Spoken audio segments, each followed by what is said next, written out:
gentlemen, may I direct your attention to something quite extraordinary? Chris, the Herons are back. And we got Messi. What's going on? What?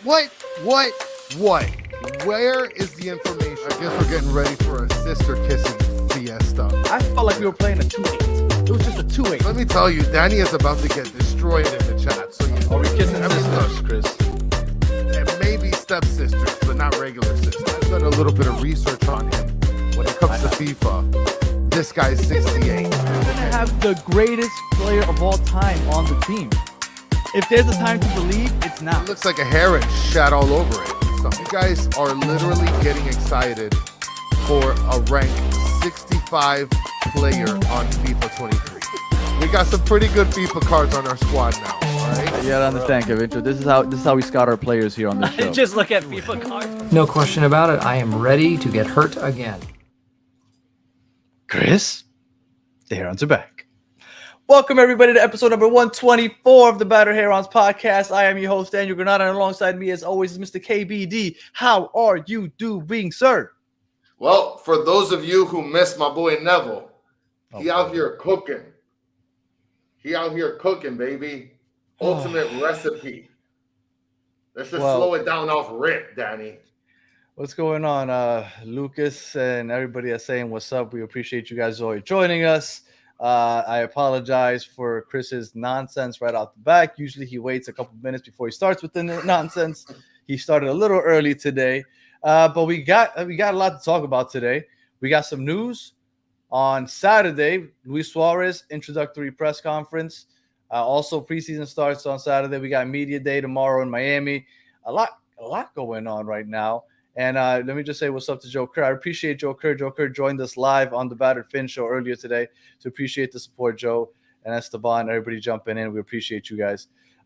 Chris, before we start, I wanted to touch base real quick. You had this weird thing about the shopping carts. And it actually got a little bit of traction. People, for some reason, decided to start commenting on it. And people are delusional. Most people think you are a psychopath. We're going to ask our guest today about this, by the way. Oh, we will. And we're going to get to that because we need full-blown confirmation. But, like, for example, Francisco Garcia is mentioning no discrimination. Hello to the cart pushers and the cart pullers. Just know that the cart pullers have a special place in heaven, and the cart pushers have a special place at the gates. For those of you that are maybe tuning in for the first time to the show or have no idea what the heck we're talking about, Chris just randomly likes to do and say some silly things. And a couple episodes ago, for some reason, he asked the question as to how people push or pull their carts at a shopping center or at the grocery store. And he said that he prefers to pull his cart rather than push his cart. I know this is not the soccer talk you figured that you would get in this episode, but just real quick, this is how normal people use their shopping carts. But Chris decides to stand in front of his cart and pull it like an idiot. So, Chris, I have a picture of that if you want me to put that up here. Okay. I have a picture. Go for it real quick. I can put it up right there. That's me shopping at your local Publix, and that's me pulling my shopping cart filled with all the essential goodies, and I'm pulling it. I'm on the go, baby. I'm not waiting for anybody. I'm clearing my entire path. On this show, we usually have a list of guys, and somebody suggested that we add Chris to the list. So, Chris, you just made the list. You are now a rear cart guy. So, just putting it out there, Chris, you are now the guy. You are the rear cart guy. You're a weird guy. And I guess we'll start with introducing our guest now that we have that nonsense out of the way, because I felt like it needed to be addressed because a lot of people thought you were an idiot, honestly, for saying what you said. So we had to back that up. So anyway, back to some serious business. We do have a guest that will be talking some footy football with us. We have Favian Renkel from I hope I don't get this wrong. SBI Soccer, and please correct me if I am wrong. SBI Soccer, yes? Yeah, exactly. SBI Soccer. So thank you. I appreciate that. We appreciate you jumping on and joining us. He covers all of the MLS, so he's got a lot of stuff to talk about. I'm sure he's going to have a lot of fun hot takes to share with us. So welcome to the show, and we appreciate you taking the time to join us. Yeah, I just want to say one thing, Chris. If you're leading the cart, you're like making sure you're safe. Everybody's safe. You're not going to hit anybody with the cart. So that's something to keep in mind. You're caring about everybody else. That's what I think. Yes, I am. Well, I'm considering everybody else's existence. I am. Well, because I could just jump on it like a scooter. Right. And maybe you hit a grandma, right? But you're in front of it. But now that you bring that up, the only time I've ever pulled the cart is when my kid is actually in control, because I want to make sure he doesn't take somebody out. So yes, that I have pulled the cart now that I think about it, because I want to make sure that my kids don't cause some type of lawsuit for me or the rest of my family. So, all right. I want to mention something before you. I want to mention something before you move on, because somebody asked earlier, "Where is Alien?" He's in club space right now. No pun intended. Oh, Fabian, did you hear about the 8 to 10 foot alien in Bayside? Yeah. Honestly, I'm about to go to Miami this week, and it hasn't been looking good because I'm on an Alaskan flight that's a 737-9, so maybe that door might fly off. And then I'm going straight into the alien Area 52 nowadays, because I guess that's where all the aliens are hanging out in Miami. Get to watch Jimmy Butler. Yeah, it was such a ridiculous thing when I saw it. I was like, are you serious? And the best thing is that people are claiming that they saw it, but people are so quick to pull out their phones, but yet nobody got a picture or video. Like, that's true, yeah. All right. So Fabian, real quick, I just wanted to let everybody know, you are working for SBI Soccer. Yeah. You are from Uruguay. Well, my parents are. Okay, you spent time living in Japan. Yeah, I did. Yeah. Yeah. So I kind of was curious. How was living in Japan? Yeah, it was nice. The birth of my son happened out there, so I was really grateful. It was during COVID, so I always say, like, some people. Is your son named after Messi? Maybe no. If you ask his mom, it would probably be yes, but I always say it's named after Galileo because. Yeah, sure. That's I'm gonna sell it that way also. We might have my or that's a good save, right? You know what I'm saying? Because Uruguay naming their son Leo is like, I don't know if I can do that. My father-in-law was Luis, so I couldn't name him Luis, right? So it was we got to think about. No, but there you go. In reality, Leo, Leo, is the same in English, Spanish, and Japanese. So that was something that we thought about. It's either that or Ryan, and I'm like, I don't really like Ryan. Yeah, I like the way you went. Forget about Ryan. Yeah, I like that way. It's a lot more creative.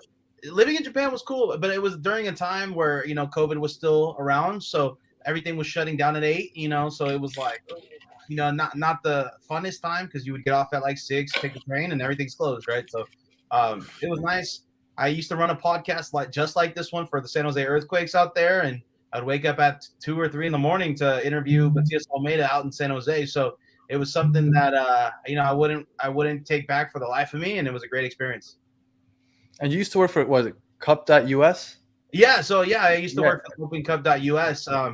And then you cover Sacramento and Monterrey. Ooh. Yeah, all right. You're like Nardwar right now. You know a lot about me. That's what's up. Yeah, exactly. People think we just joke around on this show, but we do our homework. Yeah. I did cover Sacramento for the U.S. Open Cup when they had that crazy run, and then Monterrey last year. So a lot of props to the Cup.us. They were kind of my first thing.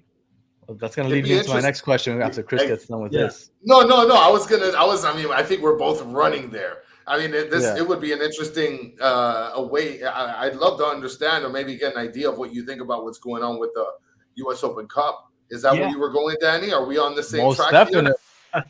Like, how do you feel about, like, the second stringers coming in basically and representing the MLS teams? So there's no current rule saying that an MLS player can't come down and play for the next pro team. So there's a player that can pick up a knock during training, and they can come play for the next pro team with no questions asked. So in San Jose, we had a couple of guys who were recovering from injuries on the first team, and they would come play and get some minutes. Also, you would get guys that are bench guys that would go down to next pro and play games like that. So yes, it's not ideal. Yes, it sucks for the everyday soccer fan in America if you don't like MLS. But let me tell you that I think if the Houston Dynamo are in the semifinals and their second team is playing against, like, let's say Sacramento Republic, a very, very solid USL championship team, they're gonna find a way to throw some starters in that. They're not gonna just roll over to the USL team, in my opinion. And this is, if they're in the semifinals, for sure they won't. yeah. So, and it's silverware, and I believe it's still a championship or like a CCC berth. So why wouldn't you? That's why I did some jokes on Twitter, like, dude, Messi's next pro jersey is going to be the highest next pro selling jersey of all time. Like, they better have those jerseys ready with that crazy font, So that would be cool, actually. Yeah, exactly. So I always joke with the Quakes players, like the ones that are the ones that played for Quakes too. Like, dude, is that somewhere in like a museum or something? Like the one time you came down to play. So no, it's gonna be interesting. I don't like faulting Leagues Cup for it. I think on the West Coast, Leagues Cup to me is the future, and I've said this many times. I feel like Leagues Cup, because since we have so many Mexican presence, here, yeah, and like I walk around.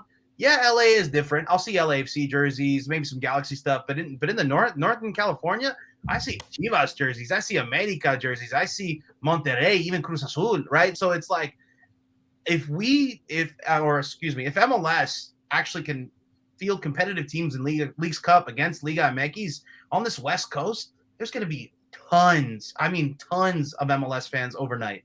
And I know there's a lot of people, I'm never going to leave my Liga MX team for an MLS team. Yeah, fine. But you will know when Buanga's scoring 3 goals, you'll see, let me look at that highlight reel. And what makes a fan, right? Is that a fan? Like, you're going to know who that player is and watch his highlights. That, in my opinion, that's still a click. That's still a fan. That's still someone that's interested in Northern American soccer. So you were against the MLS pulling out of the U.S. Open Cup? Okay, yes, of course, yes. And I've told this line because, of course, anybody would be against it. I mean, I don't think anybody is pro MLS taking their guys out. What I truly think is that they should have left the teams to make that decision. And there was nothing wrong with letting the teams make that decision.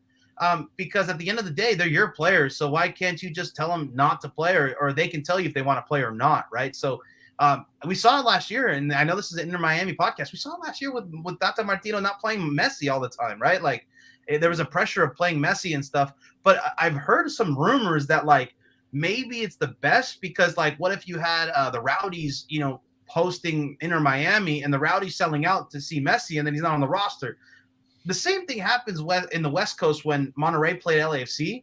Everybody bought tickets thinking Vela was possibly going to play in Monterrey. But no, they just brought up the second team. They brought out guys like Ordaz, a player that plays for the first team all the time, but he was just like the main guy for that team.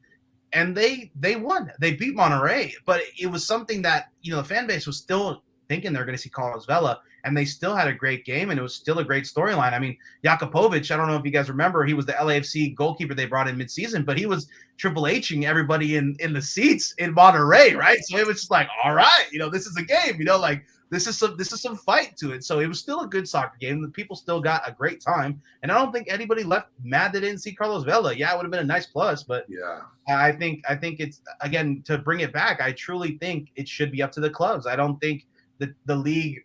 But there's bad blood. There has to be bad blood because it's not a sense of, like I said, you can leave it up to the clubs. So it's a statement, and I think there's something behind closed doors on that. And I think MLS is trying to maybe strong arm the federation or trying to do something because it just doesn't make sense to make that storyline, especially in front of a season that has so much momentum going into it.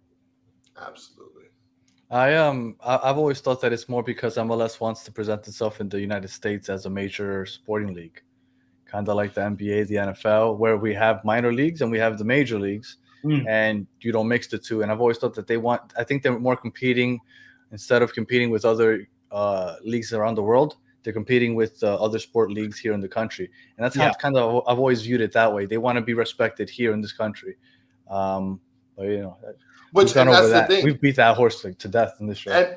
And that's one of the things that I think a lot of people get confused. That point that you're making is that a lot of people think that the MLS is trying to be like one of the top 5 leagues in the world. But it's like what Danny said. I think that they're just trying to compete with the top sporting leagues here in the United States.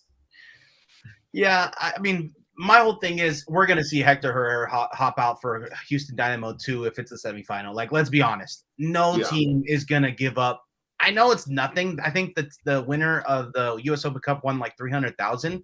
But if you have a chance of winning 300,000 and a CC berth and some silverware, you're gonna throw out your starters. There's no way you're letting your two team. Maybe you keep a couple of guys out there, like in the FA Cup, where they give the second goalkeeper a real try, like they give him the whole tournament basically. Yeah. But you're still gonna see some of those guys come in there and make a difference.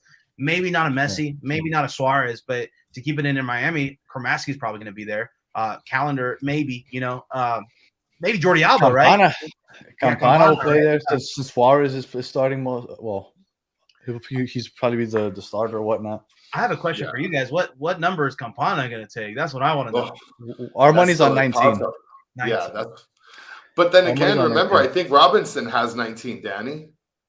I think Robbie Robinson has 9. I mean, Robbie Robinson might be on his way to a grocery store to pack bags, but I don't know. I promise you he'll be pushing the cart the correct way when he does. Well, if he's doing cart duty, because I used to work for Publix. Publix, where the sponsor at, bro?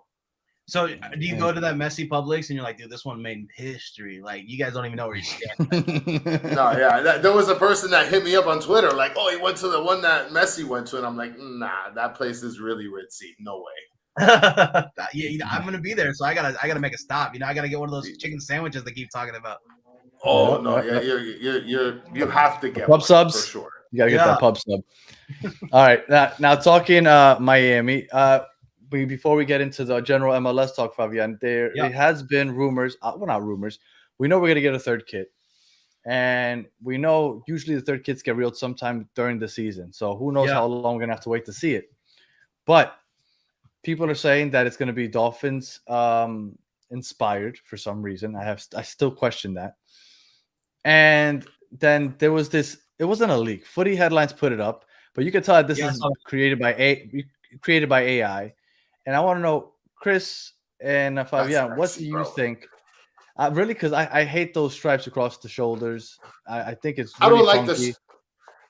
I don't like the stripes. I think that the colorway is just, and I'm not a Dolphin fan, but this is like, to keep it as Miami can be. I think this is nice.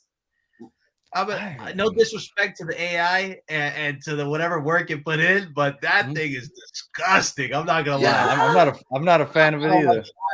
At all. Yeah. Like, 0 out of 10. Like, let's go back to the drawing board. Let's give it the retro Miami Dolphins look with the white, the Dan Marino. At least do that colorway. That's what I was saying a couple weeks ago. If you're gonna give me a Dolphins jersey, fine, but can we do the white with the accents in teal and orange? I think that would look nice. Right, exactly. Yeah, all teal.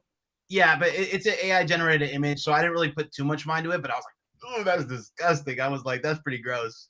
Well, let me bring up that image. I'm going to bring up that image real quick here, and then I'm going to bring up the image that was actually posted by Inter Miami, which is right here. Yeah. Oh, so it is a little different on the crest, yeah. Yeah. Mm-hmm. So this one looks cleaner. So I can definitely see something like that. Yeah. This looks a lot better.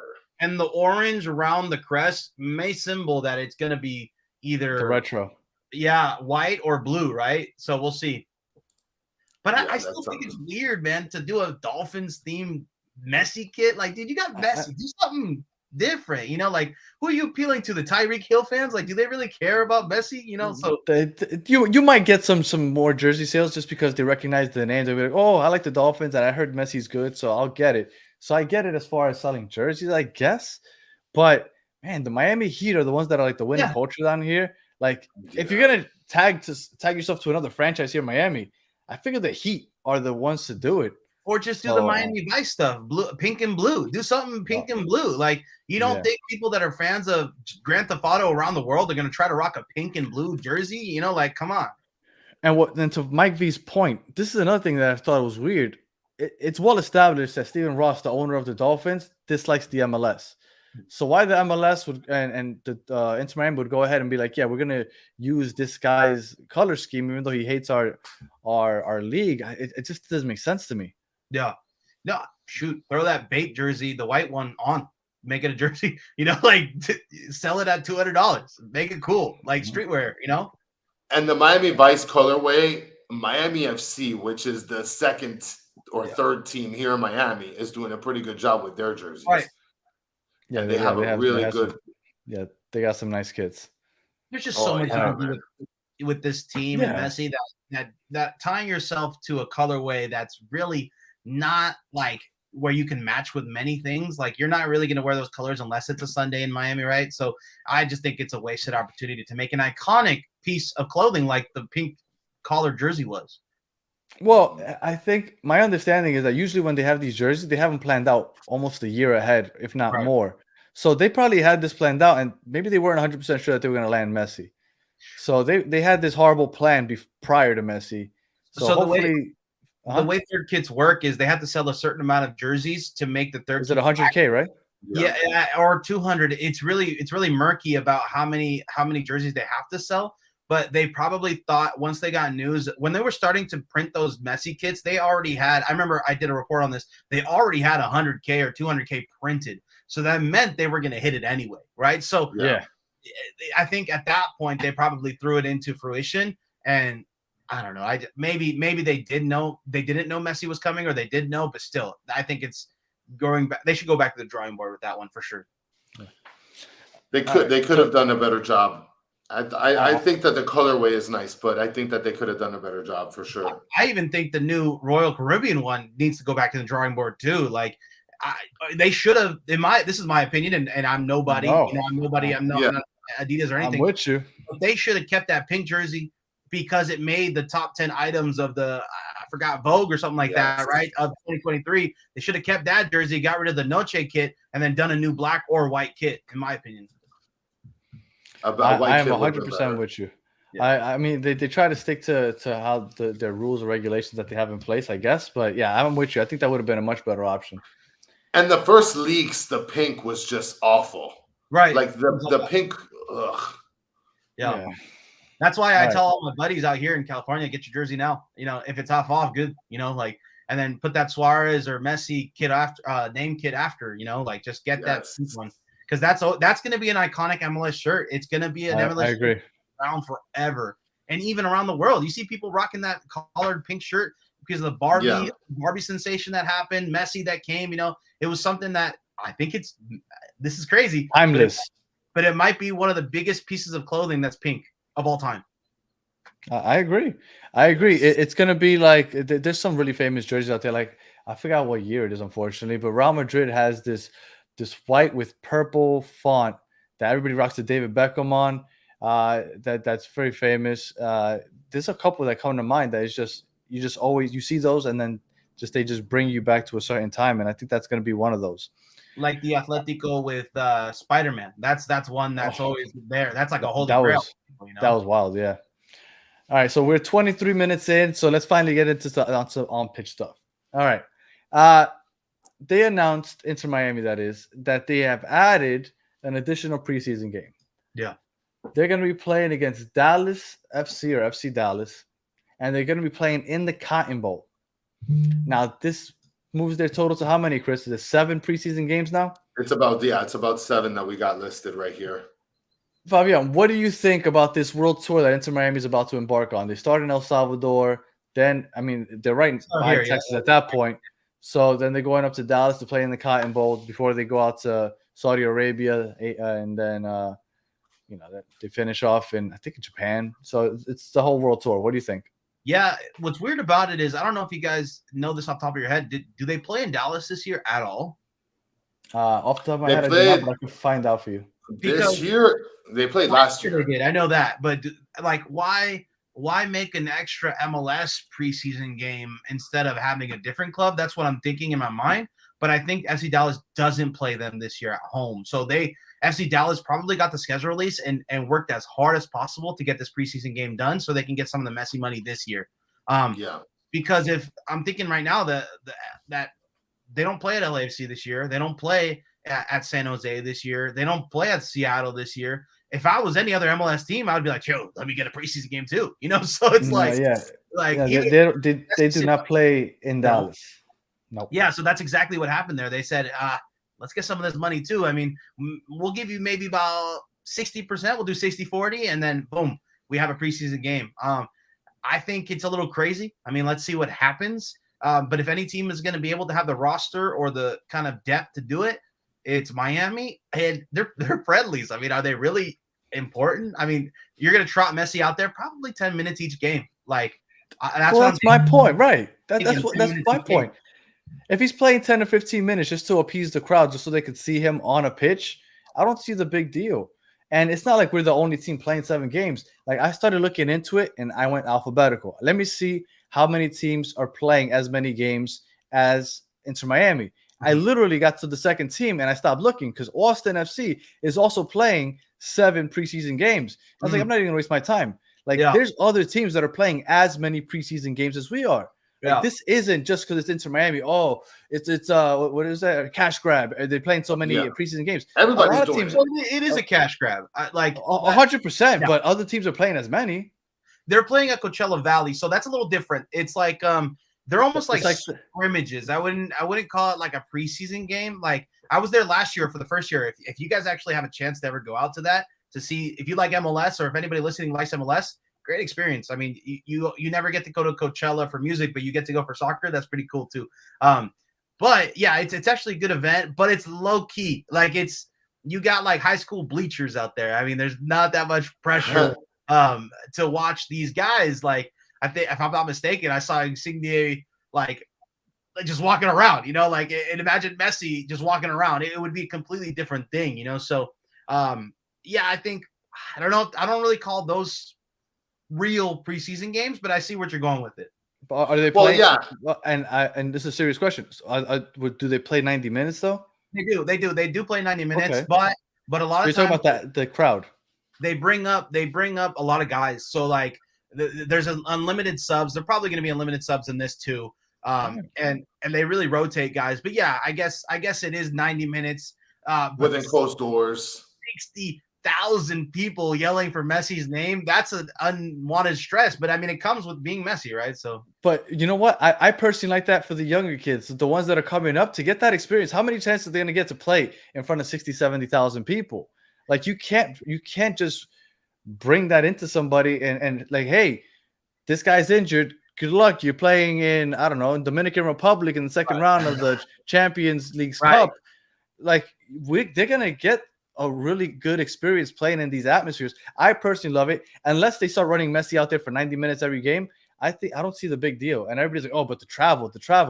You know what I'm going to love about it is the social media aspect of it. We're all going to see a Messi photo in front of a temple. We're all going to see Messi in front of a big monument in Saudi Arabia. And that's going to blow the heck up. It's going to bring so many eyes on MLS. And I think MLS is probably loving it too. I mean, for sure. Every single time you can get Messi in front of an iconic picture or something, it's going to be, dude, this season has so much momentum. And I can't believe the off season is already over. We're talking about MLS Media Day in a couple of days, and then Suarez's press conference, and then a first practice, right? We're already there, So, yeah. No, I think, I was going to say this. Are there even going to be young guys anymore on this roster? Or is Henderson going to get some gam? Oh, brother. If there's one way you want to rile the chat up, it's going to be that way for sure. They're dying. Are we just going to throw them into the gam grinder? Is that what we're calling it now? No, we'll get into that because I think that's oh my God. And somebody's bringing up Coutinho. We'll get into that. But real quick, let's finish with the stadium talk. Somebody's going to bring up De Gea. Somebody already said De Gea. April 13th. They don't travel out west very much. I think they have 3 or 4 games in the West Coast. I think it's Real Salt Lake, Galaxy, Vancouver, and then Colorado. Yeah, so they have Kansas City also. Is that Kansas City game? Is that West Coast? Technically West Coast, right? April 13th, Kansas City. They moved it to Arrowhead. Yeah. Now I have a couple questions for you. Are you surprised that they moved it to this big stadium, seeing as how it's a regular season game? And 2, are you expecting other teams to do the same? I'm not surprised at all. The Quakes open up Levi Stadium, the San Francisco 49ers Stadium, just for LAFC to come to town. So, without Messi, they do that. So, no, I'm not shocked at all. I mean, I'm expecting Colorado to do the same at the Denver Broncos Stadium. I'm expecting Vancouver to open up their second story because they have a second story that they rarely open. So they'll fit a whole bunch of people in there. The Galaxy Stadium is a different one. I mean, they could have easily filled 80,000 at the Rose Bowl. So that's one where I'm thinking maybe it's too soon. That's why they're not doing it. But yeah, I would. I mean, you could break the record right there. You can break the record that LAFC and the Galaxy set right there. So we'll see. Our guy Kevincho is really happy that this is happening, right? He's from Kansas City and whatnot. Now, I feel bad for him. I'm going to tell you why. If Inter Miami make it to the second round of the Champions Cup or the following round, they play a game on April 10th. So they're going to play on March 30th against NYCFC at home. Then on April 3rd, the first leg of that Champions Cup game. Then on April 6th against who is that, Colorado? Well, that game's at home, actually, against Colorado. And then April 10th is the second leg of the Champions Cup. So in a span of 10 days, there's 4 games. I have a feeling that you're not going to see much Messi. Because they're playing in the stadium, maybe he'll come on. But you might not see a lot of Messi in Arrowhead on the 13th of April. But that's the beautiful thing about Inter Miami. It's not just Messi. You got Suarez, Alba, Busquets. Yeah. And if you're pissed about a $30 or $40 ticket for seeing Suarez, you have no reason to be pissed. And I actually like this move because scalpers make less money, right? You get more fans in, it's more affordable. So 100%. Yeah, I truly have no problem. And you're buying that $40, $50 nosebleed ticket to get a chance to see Messi. And like, who knows? Maybe Messi's walking with the team and you see a glimpse of him with his mate walking into the stadium, right? And that's just as good, in my opinion. I mean, you just want to say you saw him. You saw Suarez score 3 goals against, against Johnny Russell and the gang, So it's, it's something that I think a lot of people are going to be okay with. Oh, I'm sorry. You get to see Busquets, Suarez, and Alba, but you didn't get to see Messi. Oh, it must be nice. You got to realize there's other clubs or the fans have to realize other clubs in MLS that never even signed. I know you guys are big FIFA guys, but a gold card, we never. Exactly. Hey, Favian gets the show. Yeah, come on. No, I think if you're an MLS fan and Miami comes into town, you're excited to see guys like Callender. You're excited to see guys like Campana because you fell in love with them during Leagues Cup. And if you're not saying you did, then you're lying because everybody that was an MLS fan wanted Miami to win that. Oh, absolutely. And the worst part is that what we're having a lot of fans sort of be hot and cold about this whole situation with Messi and whether it's good or bad for MLS. I don't know if you want to get to that already, Danny, but I know you wanted to bring something up about this. Yeah, go ahead. Yeah, there's one last thing I wanted to touch on before we get into that. And let me just pull this up here because one thing that has been happening, you were talking about resellers. And obviously here at Inter Miami, season tickets sold out quick. But unfortunately, it's not really Inter Miami fans, or at least not a lot of them, right? A lot of them want to see Messi, or a lot of them just bought it to sell. Resellers, now, before this Sunday's game, there was a picture going around of what was supposedly an email sent to a Miami Dolphins season ticket holder. Now, I haven't verified if this is real or not, but I did have the question. Look, this is the email, and they sent it to a season ticket holder, and it says, "We are sending this email to notify you that we have made the decision to not renew your Miami Dolphins membership for the 2024 season and beyond pursuant to our terms and conditions. Our goal is to create the best experience for Dolphin fans each week at Hard Rock, blah, blah, blah." Basically, they sold too many of their tickets, and they want to make sure that the season tickets are going to actual Dolphin fans that will attend the game. My question, do you think Inter Miami will at any point ever consider doing something like this to try to improve the atmosphere or the people going to the games? This is going to be tough because some teams don't even sell out. So if you have somebody in that seat, is it that bad of an atmosphere? Yes, no, not everybody can be the 3252. Yes, not everybody can be the Queen City, supporters in Cincinnati, right? Not everybody can be the Nordecki. this is the honest truth about it. I mean, I hate to rag on my team that I grew up watching, the Quakes, but we get like 13,000 a game, like 16,000 a game. So I really don't have any problem as long as they're selling those tickets and someone's there, because who knows? What if that person that's really rich buying that seat, brings their kids along, and those kids are going to cheer just as loud as a regular fan, in my opinion, because that's the whole thing, grabbing new fans, grabbing new things about soccer. I kind of like new faces in there because that means the game's going to grow, so I don't know. It's a tough question. I feel like the atmosphere is still going to be great. Messi's good. The one time I saw Messi last year was in LAFC, and I've never seen a soccer player be so charismatic when he takes a corner kick. I mean, I have a picture on my phone. I don't know if you see it.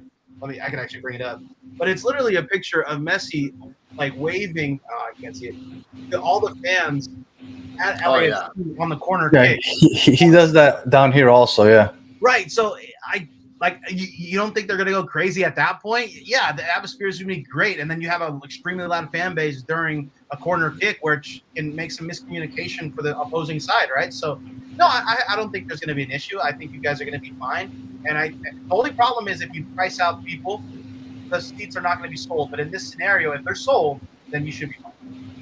Well, and one of the things I want to mention is that, it's a twofer here, Danny.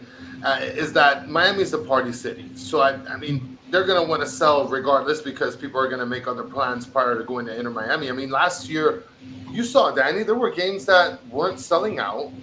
And then on top of that, people were trying to resell tickets at a higher price point, and they never got it off at that high price point. They had to try to settle down 15, 20 minutes before the game started. So the Messi debut against Cruz Azul, there were tickets that never sold. Because people were trying to sell them for so expensive, they just never sold. I mean, it wasn't many, but there were tickets that didn't sell because they were trying to sell them for so expensive. Yeah, I truly don't. If it wasn't Messi, I would say maybe it's a problem. But because it's the Ballon d'Or winner, there's always going to be people around the world that are going to go see him. And they're just going to cheer just as loud.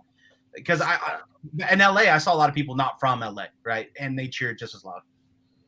So I guess we'll use that to jump onto the next topic, which was, is Miami bad for the MLS? Now, a lot of MLS fans are really hating on what's happening, right? They feel like Inter Miami's breaking the rules somehow because Luis Suarez is coming over on a TAM deal. We got Jordi Alba on a TAM deal. We got DPs. All of a sudden, the U22 initiative, that the third DP had to be a young DP. All of a sudden, that rule somehow disappeared for us. And all of a sudden, we got 3 young DPs.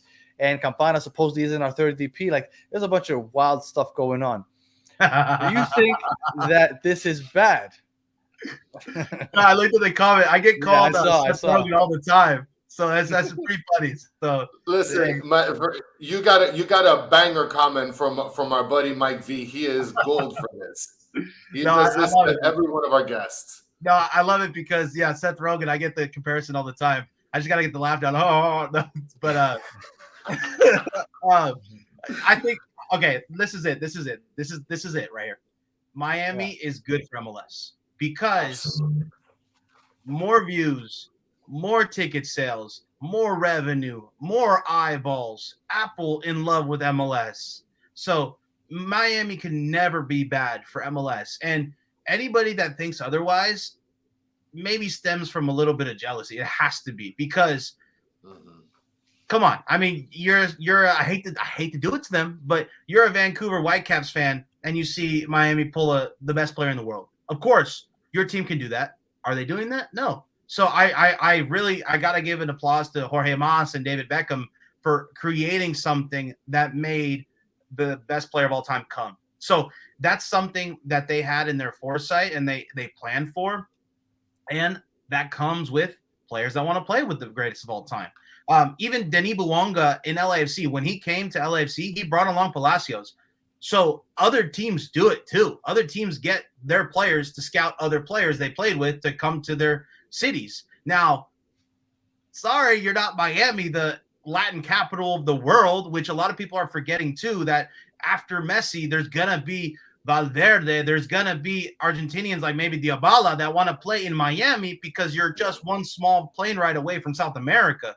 So I think Neymar's coming down here also eventually. Right. So, Yeah, Neymar I think would be cool in New York. Though, I'm not gonna lie, Neymar in New York, like a big city type of guy. But I don't know. I just feel like a lot of people when they say this are forgetting that Miami's going to be a player for so many years that we're gonna have our first kind of super club, and I think it's good for MLS because I have people asking me about Miami. I have people asking me that never talk about soccer about Miami. Shoot, I have people asking me to write about Miami that usually don't ask me to write. So it's good for the league. Anybody can go out and get a $60 million player under a DP, and it's fair rules. It's not illegal. You can do it. Like literally tomorrow, if New York Red Bulls wanted to pay $200 million a year for Benzema, they could do it. It's just the problem is these owners don't want to do it because they've been getting away with not doing it for so many years that Miami is finally, pushing the needle to other owners. And I really do like Jorge Mas. I think he's maybe one of the best owners MLS has ever seen because he's actually trying to push that needle. And when every time he talks about this project and this situation, he really does get frustrated at the other owners. Like, take a look at the Quakes ownership group. Like their highest transfer was maybe a $4 million transfer in, and that just happened last year.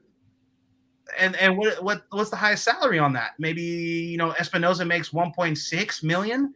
You have a guy like Messi making 60. Like it's all under the same rules. So it's literally the ambition of your owner. It has nothing to do with breaking the rules. Yes, some guys are going to get some cheaper deals, but shoot, if Griezmann plays for LAFC, you don't think Griezmann has friends? You don't think he's going to try to bring guys? Of course he is. Well, and Danny, before you get to your point, I wanted to bring something up because I don't know if you remember, Danny, we had one of the New England guys on our pod, or we had him on like a Twitter Spaces, the Mega Soccer Dad guy, how they were talking about how New England, the Revolution, they're backed by Kraft, and Kraft's swimming in cheesy money.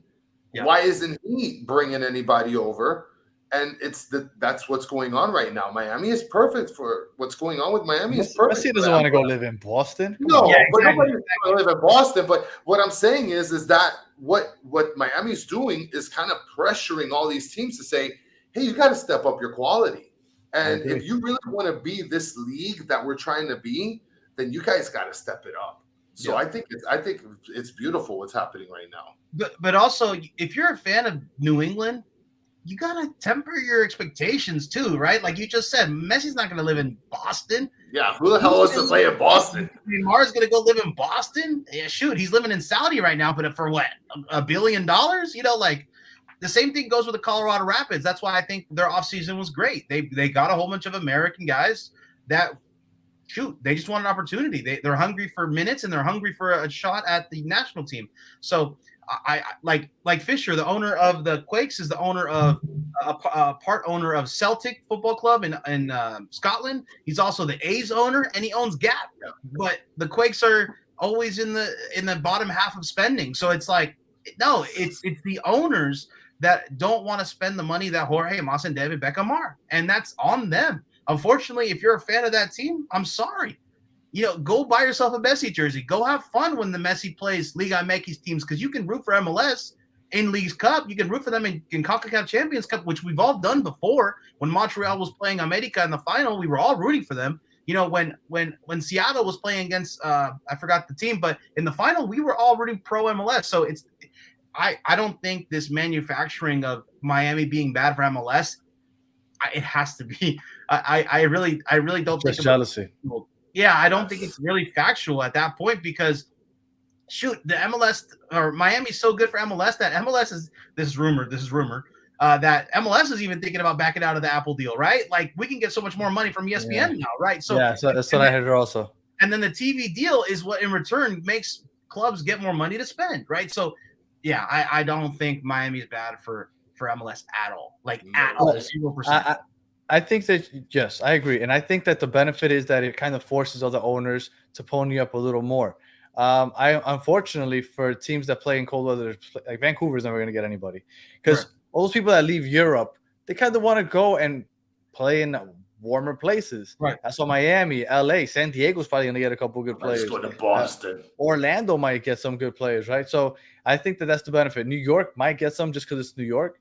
But I think for the most part, everybody's going to the sunny. Now, my question to you is, I get that the Messi thing and the eyes on MLS because of Messi is good, but do you think the fact that he's bringing all his boys with him, because essentially what people are saying is they're building a super team. That's essentially what people are saying. Do you think that that's bad? Because if this was no salary cap, I think people would be, okay, it's a little more fair. Our owner just doesn't want to spend. But because there's a salary cap, everybody's saying, well, this isn't even fair. It sounds like it's unfair. Now, to be fair, people take pay cuts to go play with LeBron James. People take pay cuts to play with Peyton Manning and Tom Brady. So people take pay cuts in the United States to play with these players. That's what Luis Suarez basically did. But what do you say to those fans? It's still the same thing. Your owner doesn't want to spend. Your owner doesn't want to go get Diabala, and Diabala is going to have friends that want to play with him. Your owner doesn't want to go get Griezmann, and Griezmann's going to have friends that want to play with him. I get it. Messi's the best player in the world, yeah, but Jorge Mas went to go get the best player in the world. Like, I'm sorry, they landed him. Go get the second best player in the world. Go get Neymar. Go get Sadio Mane. Go get Benzema. Right, like.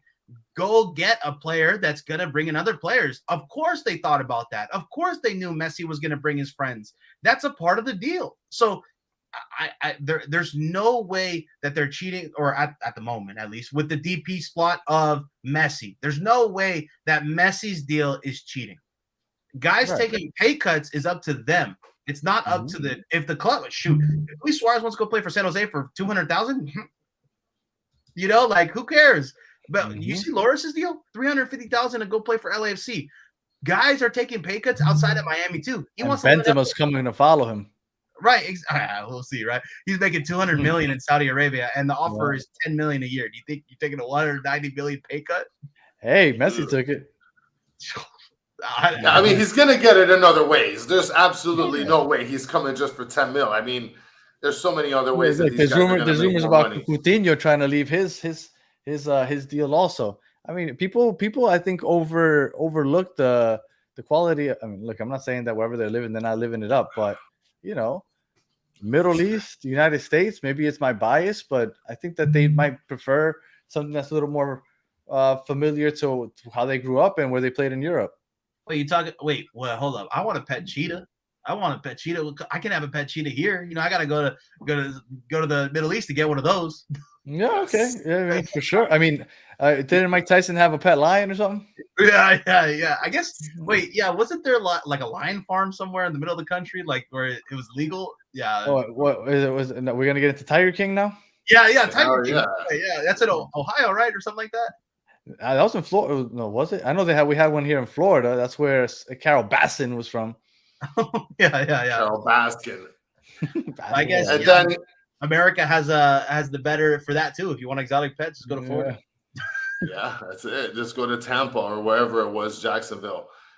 Danny, let me just mention this guy, Arsenal for life. Like, he's still here. I don't hate you, Arsenal guy. Okay. You don't hate him because he's a buddy of yours. You're both on the list. You're already on the list, Arsenal guy. So take that, okay? Jeez. Yeah. But I don't think Miami's bad for MLS at all. I don't think him bringing friends is bad at all, because there's a lot of games. Suarez is going to play. Messi's going to play. And everyone gets a piece of ticket sales. Don't forget that. I mean, everyone, even if they have a super team, they still have to play away. And as you said, Sporting Kansas City is going to Arrowhead. Everyone's getting a piece. Yes. Yeah, that's awesome. Were you surprised that the MLS kind of – I feel like they missed an opportunity to grow when they didn't add a fourth DP?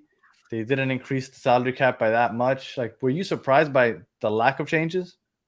Yeah, I was there when Stephen Goff from the Washington Post, or was it Jeffrey Carlisle, straight asked Don Garber, like, straight up. He didn't even go around. He said, will there be a fourth DP? And Don Garber was like, all right, here's the question right away. The first question of this State of the Union was, no, there will not be a fourth DP. And I just heard the whole room. Like, this is like all the reporters everybody knows from soccer, just like, what? Like, literally they like, so it was a shock to everybody. And I think the thing that we were just talking about before, where fans think that Miami is cheating because they're taking pay cuts, is going to bite them. The owners that said they didn't want to increase the spending, they didn't want to increase the fourth DP, is going to bite them in the butt, because you're going to get this thing. You're going to get this. You're going to get guys like Suarez making a damn salary, and then you're just gonna be like, all right, really? Like, we did this so that you wouldn't go get Suarez, but they still did, So there's runarounds. I mean, I think it's gonna make the other teams worse. I think it's the other teams can't spend as much as Miami. They're not gonna get the heavy discounts, and I think it really shot themselves in the foot. And it's nobody wants the league to not spend more, but I still think big clubs are going to be very, very competitive, like LAFC, Miami, Columbus, Cincinnati. The ones that are is going to be like Vancouver, San Jose, Chicago Fire. I mean, Chicago Fire could spend money, so I don't know. I know. But I feel like that kills the parody, right? The beauty of the MLS is the parody. We've put up the graphic a bunch of times on this show of the EPL, who has like 4 champions or 3 champions over the last 10 years. The Bundesliga has 1 champion over the last 10 years.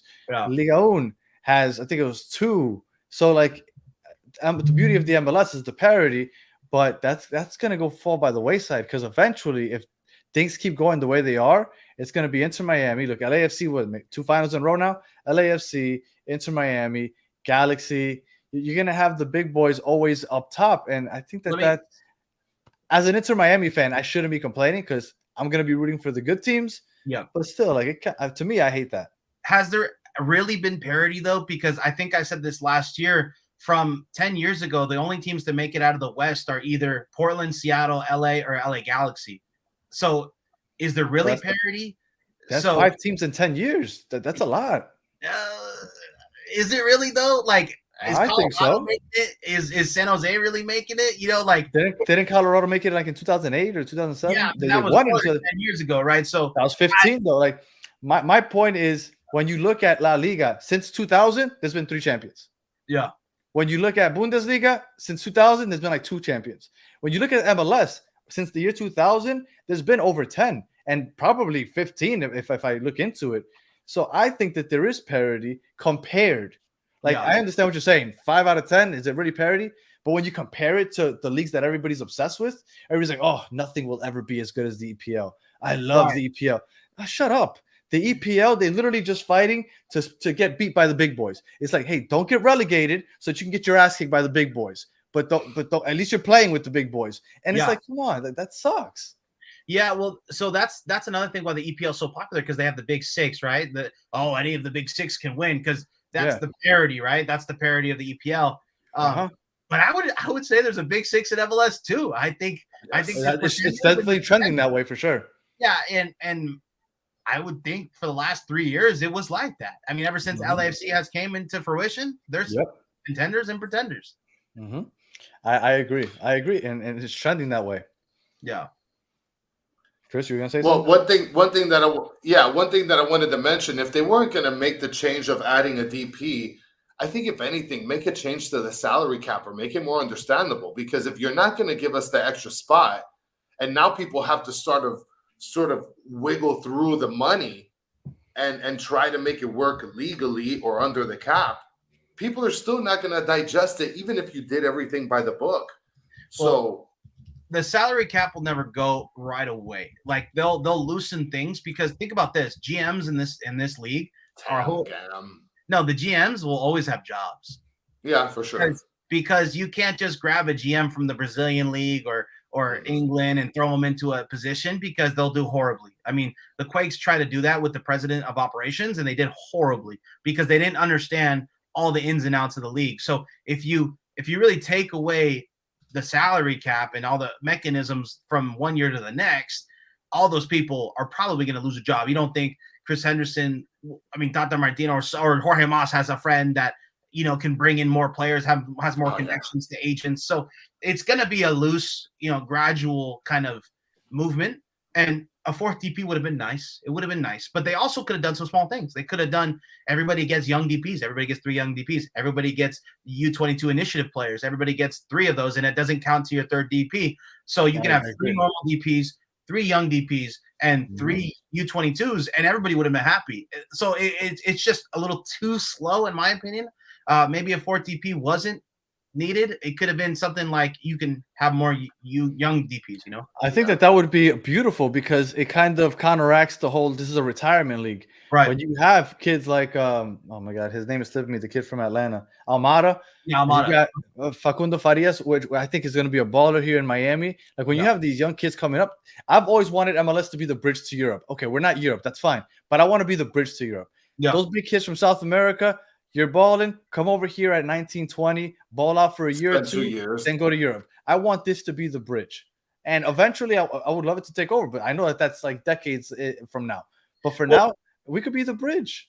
Yeah, and my whole argument for not being the bridge is look at college football. That is so popular in the United States, and it is the bridge. It literally is the bridge. And people will fork out so much money. They go crazy for it. It's in all over ESPN. So I hate that argument that MLS isn't the best league in the world. Why am I going to watch it? Well, a lot of people watch Nebraska versus Iowa, you know, so it makes no sense. So yeah, it could be a bridge. It can be a great bridge. It can be a fun one. And we're always going to have stars that want to live in the United States at the end of their career. And it's going to be hard to kind of say we're not the retirement league anymore because they're always going to want to play in the United States. Well, this is why people trash the MLS. Like people are here. We're better than your Inter Miami Barca club. He's an Arsenal fan, but this is the belief. Like imagine somebody that's an Arsenal fan. Arsenal's been around for like 150 years, right? And they still suck. We've been around for 4 years. Congratulations. Right. You've been around for 144 years more than us. And we are still somehow probably more famous than you are around the world. So it just, I don't think the MLS bashing is wild to me. No, I just don't think MLS is gonna get that person ever. I don't think that person in their lifetime will ever say MLS is good enough of a league for me to watch. What MLS needs to do, and I've said this before, is get that league, like I said earlier, that Liga MX fan that knows about Benjamin Kramasky, that wants to look up who Noah Beck is, or Noah Allen. Who wants to look up who Johnny Russell is, because that counts as a click, counts as a follow, it counts as somebody that might buy a ticket in the future and be a casual fan. They also want to be able to grab that casual fan that watches college football, because you're watching college football. I understand you love football, but NFL is miles ahead of college football. Why are you watching college football? It makes no sense to me unless you went to a college. Like, man, you're like, I don't know. The college football one is so crazy. I mean, March Madness is such a big event. It's such a big event in the United States, but we're watching second tier basketball right here. And don't tell me it's the passion. It's this. You just have nothing to watch. And I don't want to revisit this, right? Because it's just going around in circles. But to your point about college football and how I lost my point. I started reading Arsenal's comments and I just completely lost my point. Let me just move on. I was going to bring it college basketball. I'm sorry. No, Chris said betting for college basketball. You know how you said that's the popular thing about it. Let me show you League Cup, where it's professionals actually playing. You can bet on it just like March Madness, right? So betting is going to be a bigger thing in MLS, and once MLS really dives into it and soccer becomes one of the biggest betting things, MLS will grow too. Oh, and I get my point real quick. I just remembered. You said that they're following the college football fan ones that's just to watch, not the European fan. That brings me back to my U.S. Open Cup point, where I don't think that the American fans that watch college football want to watch the MLS play against USL teams, right? Because everybody likes the Cinderella story, but like, for example, in the NCAA tournament, they like the Cinderella story, but it's Division I playing against Division I teams. Right. Whether it be a bad one or a good one. So that's how I've always thought about and it's okay if you reject my take, Arsenal. All right. Now I had a quick question. We are in dire need of center backs, possibly a right back. Julian Gressel isn't confirmed yet. And maybe somewhere in the midfield, because we don't know if we're going to get Medina from Boca or not. Yeah. You know a lot more MLS than I will ever know overall. Any free agent recommendations that maybe we should look into? Yeah, it would be nice if you guys had a, ball playing center back that used his left foot in this system. It would be really great if they played with Messi before and they understood what they want from him. It would be nice if you had a 25, 6-year-old that, had a great future in MLS ahead of him and plays for his national team. it would be nice, right? But those are hard to come by, apparently. Yeah, I guess it's 700 gam and an international spot will get you one of those. And to that point, real quick, I just wanted to throw some flowers at Chris real quick. For those that didn't know, I went to play soccer yesterday, and I brought Chris along with me.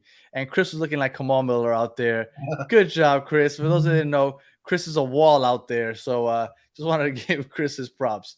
So, yes, Kamal Miller was on the team, and we let him go. I thought that we weren't hurting at center back as much because we had Kamal Miller. Then a couple days after that episode, when I talked him up, he got traded away, and now I'm like, okay, so now we do need a center back. So what do you got to say? So I think trading Kamal Miller signals that you're not looking within MLS. I think that shows that you're bringing in Messi's friends or somebody that wants to play alongside Messi.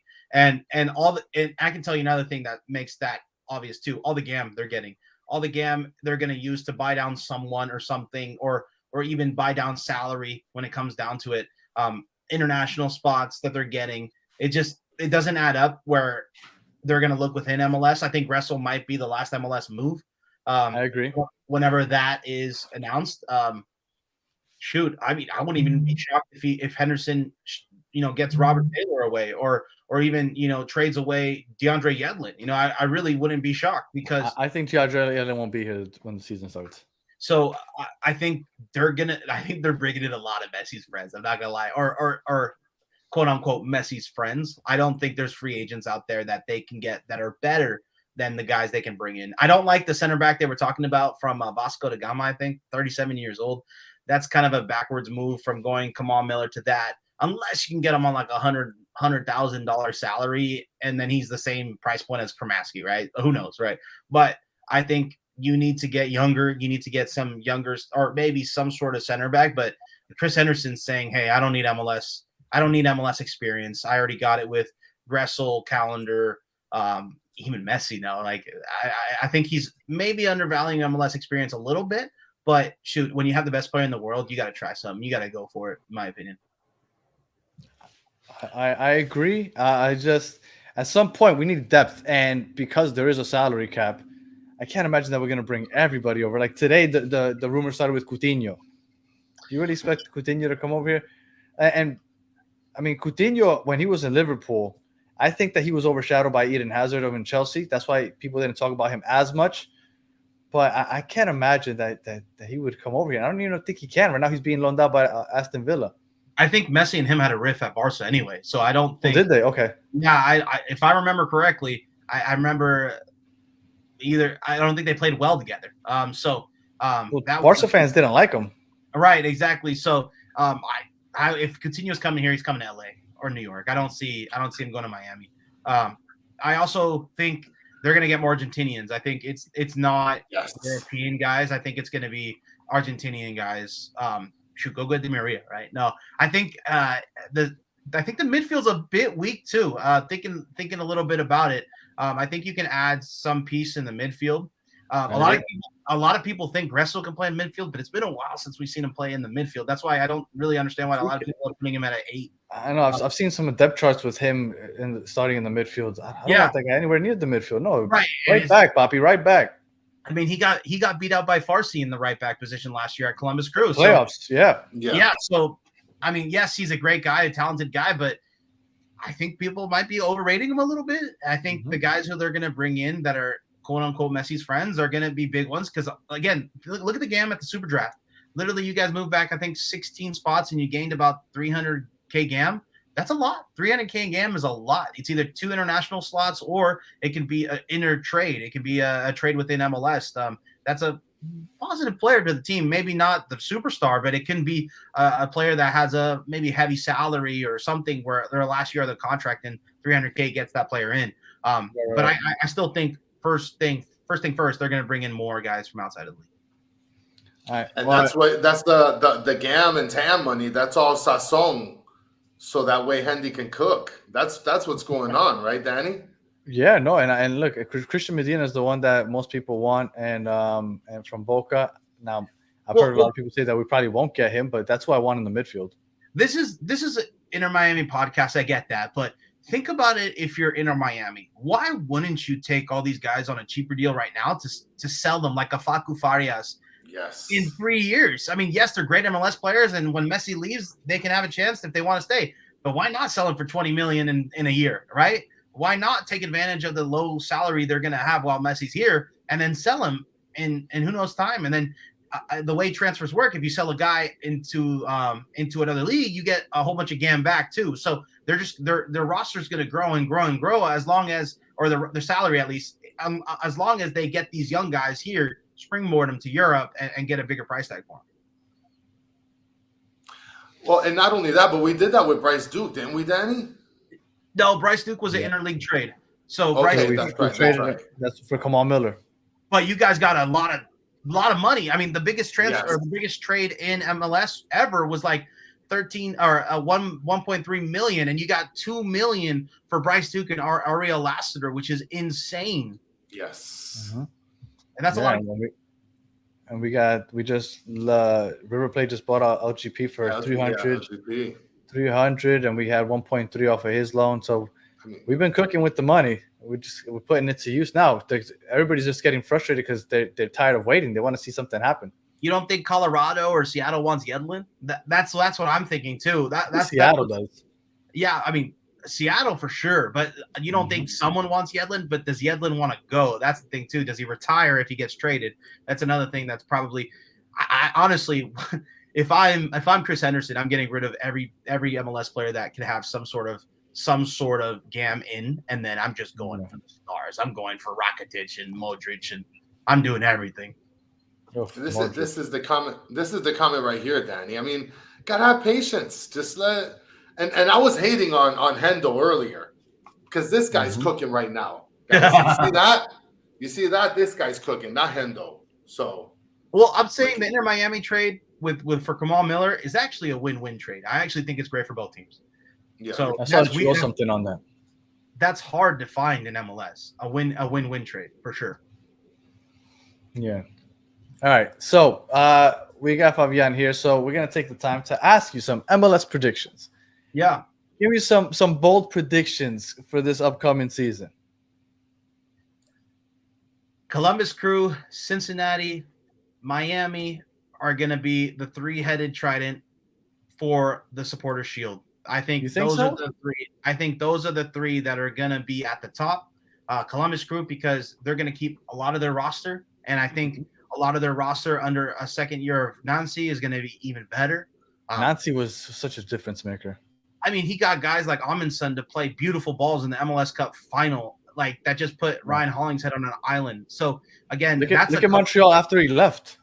I know. And look at. I mean, if they keep Nancy, that's going to be wild. And I think they're still going to be very, very good. Cincinnati might be, if they keep Villarreal and Arias, they're the best defense in MLS. And I think that's what you need to do to combat Suarez and Messi. So, yeah, I think those three teams are going to be at the top. I think it's going to be a dogfight out of those three teams. And then if LAFC gets Benzema, they get added to that.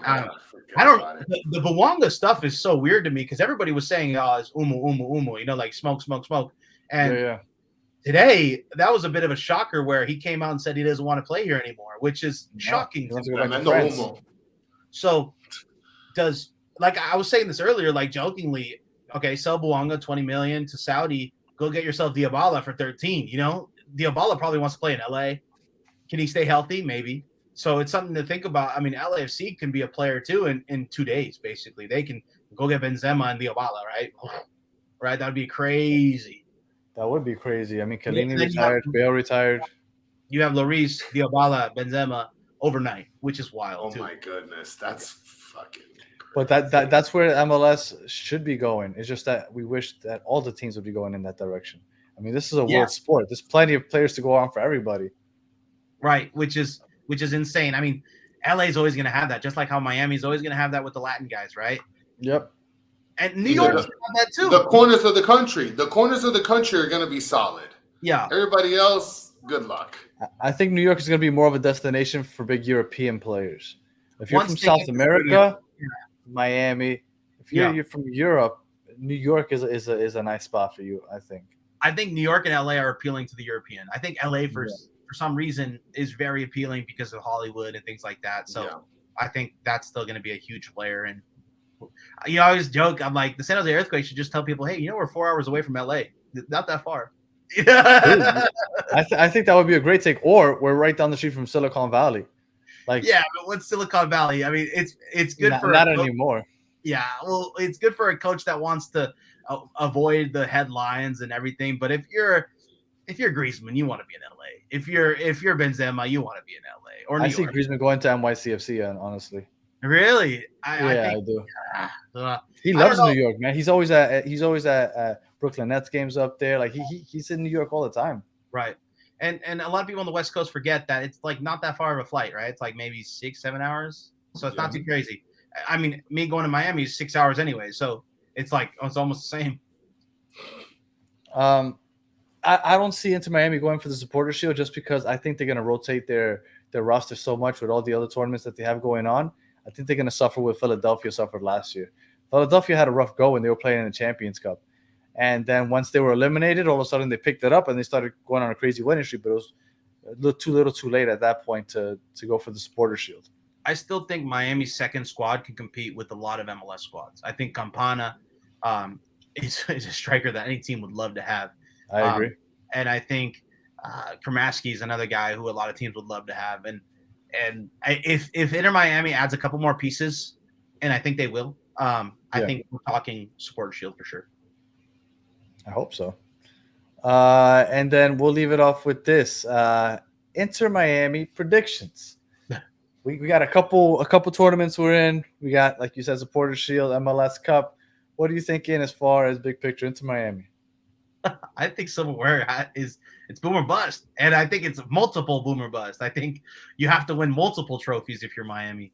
Because if you're in Charlotte for the for the MLS Supporters Shield, or if you're in DC with the U.S. Open Cup on the line, you're winning it. I mean, I just don't see any team. I don't see any team unless because I really think Suarez is extremely underrated to the American soccer fan. I don't think people realize that the Brazilian league is still better than MLS, and I don't think they realize that the Brazilian league plays like 60 games a year. I understand that his knees are not there, but he played like 40 games last year, and now he started all of them. He played like 90 minutes, almost all of them. And he has now his best friend in the whole world here playing alongside him with Busquets in the back of him. Chemistry goes crazy in this league, and it's evident. Like, look at the chemistry Columbus has, but imagine now world class everything, right? So it's gonna do well. They're gonna need a couple of bruiser guys that they already have, young players that can run. That's why Yedlin is the one spot where I'm like, they can use some younger guy here that can maybe cross a better ball in, but Yedlin has enough. Yedlin probably has enough value around MLS to get some gam. So I don't know. I think people are sleeping on Suarez. I think Suarez is going to be scoring goals like crazy, and I don't think people are ready for it because every time I posted about Suarez coming to the league and he will tear this thing up, I got so much hate on my Twitter. Oh, everybody. But they don't realize, like, dude's like running the table in Brazil, and Brazil is good. Like, we're not talking about Saudi Arabia here. We're talking about the best league in the Western kind of world, right? So, so I think Suarez is actually going to be better than a lot of people think. I agree. Yeah, I think that he starts over Campana because we were having that conversation. Do you think Suarez, because of his knees, he took a pay cut? You think he's going to take it easy and just come in as a super sub? I think he's starting most games. No, I think he's starting. Campana is going to come in when they need that late goal or they need 2 goals. And just like I forgot the game where Messi was just doing crosses to Campana, and it looked like it was some dude slam dunking on some 5th graders. Like, it really did look like Campana was just going to town. He had those 2-headed goals. I forgot what game it was last year, but it's going to look like that. It's going to look like that. Campana comes in 25 minutes fresh. Suarez gets a standing ovation because he scored a goal. But Campana's going to come in and get the job done. And a lot of the fan base down here really is just okay with walking away with the Champions Cup. But I want several, right? But I think Champions Cup should be the priority. I think you gotta go for it. You need to do a treble. I really do. I really do think you need multiple trophies this season, or else it's a waste. I have a question. If you could pick just one, though, which one would you go for? Of course, the Champions Cup. I mean, Okay, that's yeah. pretty easy. I mean, though, I like the star up top, though. No, but to the American soccer fan, Champions Cup is something that's like, like we beat because teams at it, and it starts at preseason too. It's not something where you worked all year for. You need to take care of business at the start, So it's something that is extremely necessary, and it's something, in my opinion, it's the hardest thing to do in Northern America for sure. I agree. Chris? Arsenal's back. This guy. I like Arsenal. I just don't like when he starts arguing with the other guys in the chat. Yeah, So, guys, be nice. Come on, be nice to everybody. What happens when Boyako Soccer comes to play in Miami? What happens? He'll become a Boyako Saka FC fan, as he calls us. He calls us Messi FC. I mean, is that really that bad? I mean, you have the best player in the world. I love it. I love it. There's a lot of Inter Miami fans that right now are really turned off because they say that they've been here since 2020 or whatever, and but I'm embracing it all. Like, some people are upset that we traded Kamal Miller and we traded Bryce Duke and we're bringing all of Messi's friends. Like, do you want to win or do you want to just like be proud of your emblem that is now in the center of your jersey, right? Or you're proud of your emblem, which is a whole nother conversation. And like, I want to see my team win. I want to see them compete, and Messi gives me the best chance, and Messi's friends probably increase that chance also. So I'm all for Messi and friends. I don't know. My whole thing about being a reporter and a writer, my fight isn't against the other soccer fans. My fight is against the American sports fan that needs to realize that soccer is cool. Soccer is drippy. Soccer is fun.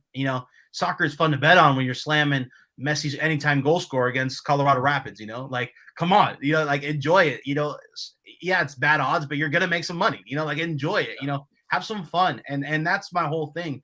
Yeah, okay, you feel that type of way, but you go to games. You know who Noah Allen is. Drake Callender is one of the most underrated goalkeepers in the league.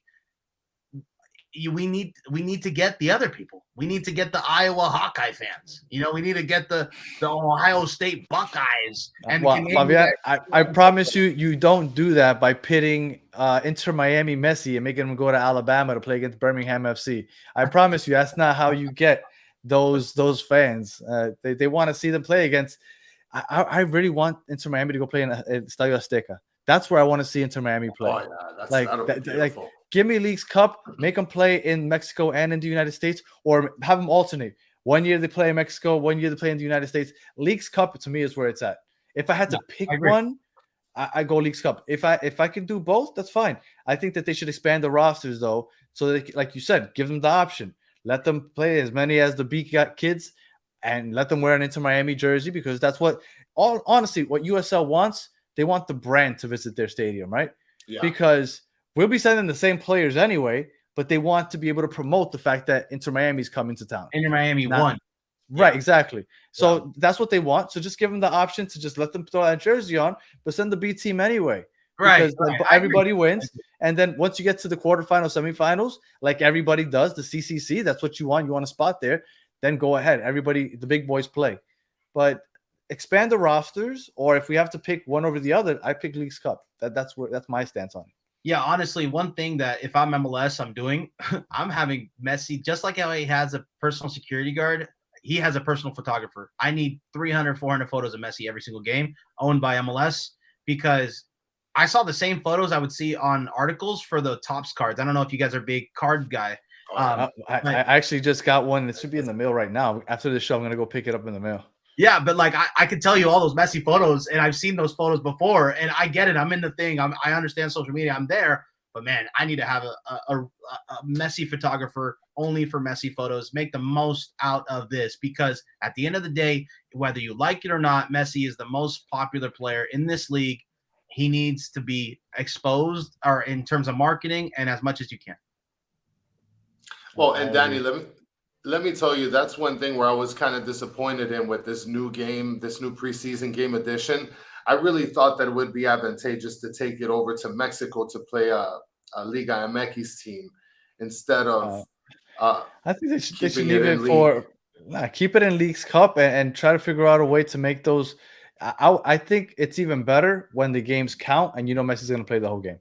That instead of just a preseason. If he played in preseason, you're only going to see him for like 10, 15 minutes. Well, my whole thing too is there has to be something backdoor, or like not backdoor, but there has to be. Why FC Dallas, right? Why not LAFC? My whole thing is maybe Miami got a pretty big chunk of those ticket sales. So let's say the Cotton Bowl. You know how many they're going to sell that place out, right? So I think FC Dallas is kind of I hate to say it, like a weird opponent if you wanted to make a really cool preseason tour. There has to be something where FC Dallas is giving them a pretty big sizable chunk of this. I'm sure that Apple will do a good job of promoting it and referring back to that Leagues Cup game last year, because to me that was the best game of the season. To me, that was the best game of the season. So I'm sure that they'll play that into it also. I don't know. I'm happy with everything that's happening, and I no qualms from me. Chris, do you have anything else for Favian or anybody in the chat? Any questions for Favian before we head out? Well, yeah, anybody in the chat that has any questions for Favian, please put it on there so we can be able to kind of go over it. Thank you guys so much for watching. We're not done just yet because I still got my stupid questions, okay? You guys that are watching, guys, come on. Take the thumb, scroll up just a little bit, boom, boom, like and sub, whatever you guys got to do there, okay? It literally takes 2.4 seconds. My whole thing, too, is if you're a Madden or Miami fan, remember there's fans out there that have never had a superstar, that have literally never had an aging superstar play for their team, never had a gold FUT player play for their team. Yes. Like realize that, like Fabian is from Uruguay. Yeah. I'm Latino. Yeah. The Seth Rogen is throwing him off. Yeah. That's true. I mean, is Messi looking that Latino too? Like, and look at this guy. Arsenal still is just. I mean, you're so obsessed, Arsenal kid. Wait, isn't North London like Tottenham's reign? Like, isn't that? They are, and Tottenham is right behind them in the standings too. Don't get too comfortable. You might not even finish top 4, which is I know what everybody does in the EPL. It's like, let's not win the title. Let's just finish top 4. We'll celebrate. Come on. And those are the takes that you like, Arsenal fan. So get out of here. and okay, this is a good question. Joe Kerr is saying if Fabian pulls his card, I'm unfollowing you. So do you pull or do you push your card? That was going to be one of my questions. No, I do push. I'm gonna be at the gates of the inferno, as you guys are saying. I'm reckless. If I hit someone, I hit someone. Forget about it. So let me just bring up Chris's hypocrisy real quick. He keeps talking about pushing and pulling cards. He said that he only pulls them in Publix. He said everywhere else. Yeah, I don't do that in Walmart. What does that even mean? Because look. You know what? That's a good thing that you brought that up, because we talked about it and you're like, we got to talk about that on the show. I don't pull my cart at Walmart because shoppers at Walmart are more reckless. It's a little more structured in Publix. So I have to be on my 10 and 2 when it comes to shopping at Walmart. Walmart is a completely different world. And Jason, that video of me shopping on Twitter is not vile. It's beautiful.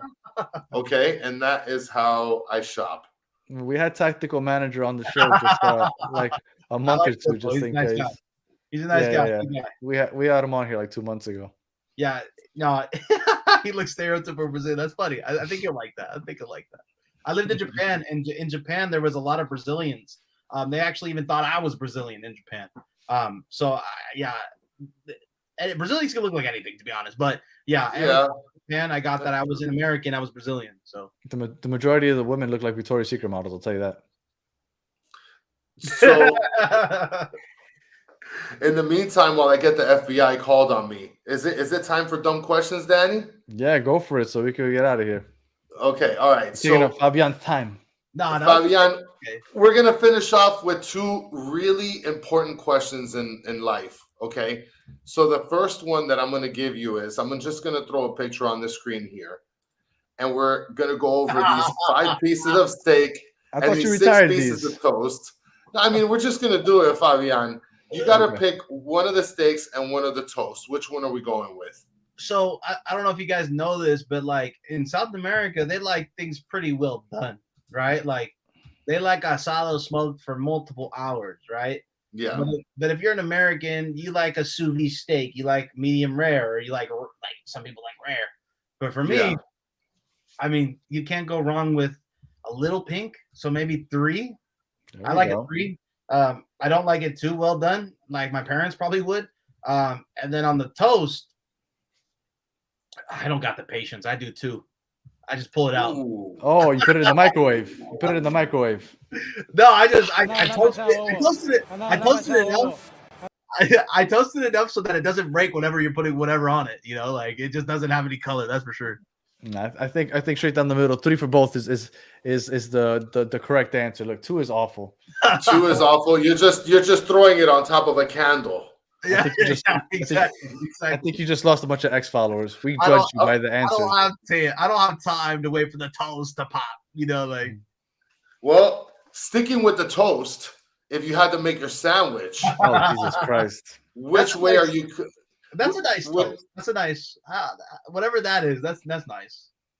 Which way are you cutting your sandwich, though, Favian? Is it going to be diagonal or north to south? And just before you answer, just know that everyone is going to literally judge you. Do I even cut it? Do I even cut my sandwiches?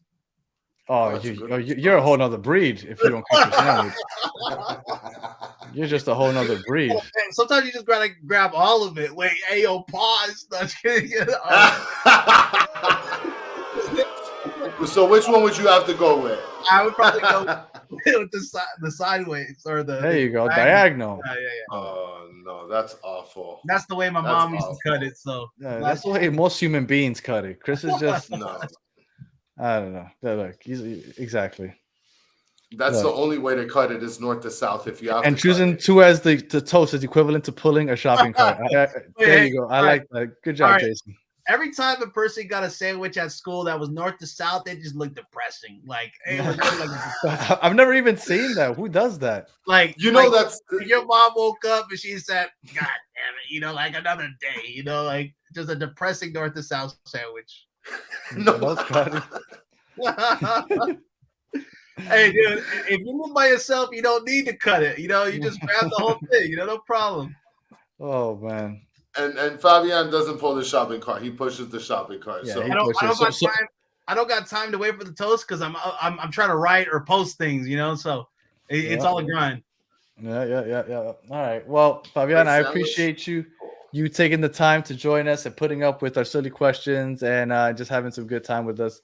Some fun talk. We appreciate you. Hey yo. You guys are wilding, bro. I don't even. I meant to put something else on, and when I clicked on it, it had moved. Okay.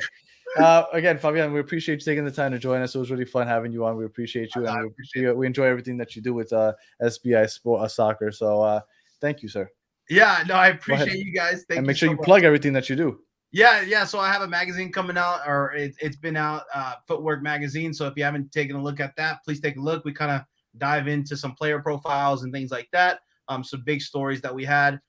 Thank you so much for listening. If you're on Threads, follow me on Threads because I'm actually trying to, have a little community on Threads out there. But Twitter too. Twitter's always good. But yeah, if you don't want to support Elon Musk, like a lot of people say that and they're on Threads, follow me out or follow me. So yeah, I appreciate everything, guys. Thank you so much for being on, and it was a blast. Yeah, man, we really appreciate you. I need to respond to this, Danny. This is grocery crime here, Dennis. I would never do something like this ever. I look at people that go into an express lane with 11, and Danny and I went shopping one time. I mentioned this. Danny would go into that line with 11 items. If I had 11, I would consider it. I don't do it, but if the other lines are extremely long, yeah, you're gonna scan this 11. I would judge you with laser eyes. Yeah, whatever.